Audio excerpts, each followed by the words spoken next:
Arga menatap map itu tanpa menyentuh. Nafasnya pelan, tapi dadanya seperti dipukul dari dalam.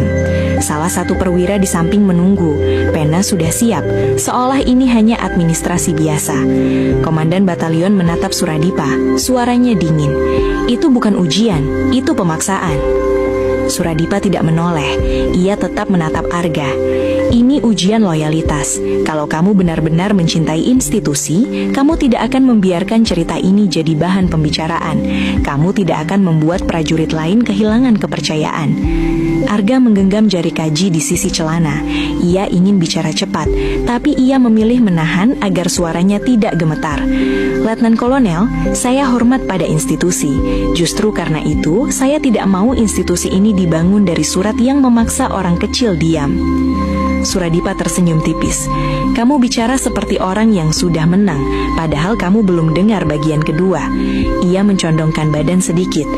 Ibumu sekarang berada di rumah dinas dekat pos kesehatan, benar? Tapi statusnya sementara.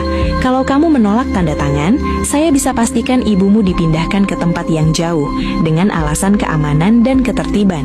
Kamu tahu prosedur, semua bisa dibuat terlihat resmi, dan kamu tidak akan punya kuasa apapun untuk menolak, karena kamu masih prajurit yang sedang dinilai. Suasana ruangan seperti menegang. Kapten Bagas menghela nafas keras, lalu menahan dirinya agar tidak melangkah. Raka tidak ada di ruangan itu, tapi Arga seperti mendengar suaranya. Ga, jangan biarkan mereka mengikatmu dengan cara lain. Arga menelan ludah.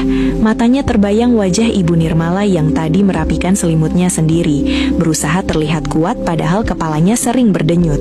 Arga membayangkan ibunya dipindah jauh, kebingungan, merasa jadi beban, lalu kembali menyalahkan diri, dan itu lebih menyakitkan daripada ancaman pada pangkat.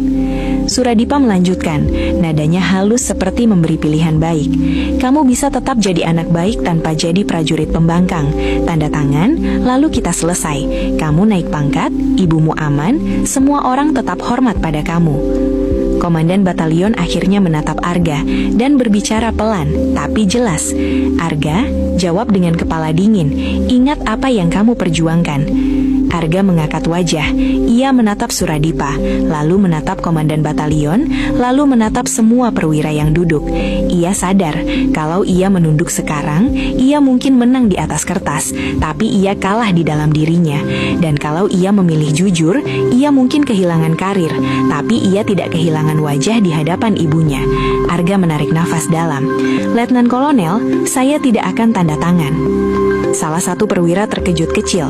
Pena yang tadi siap tertahan di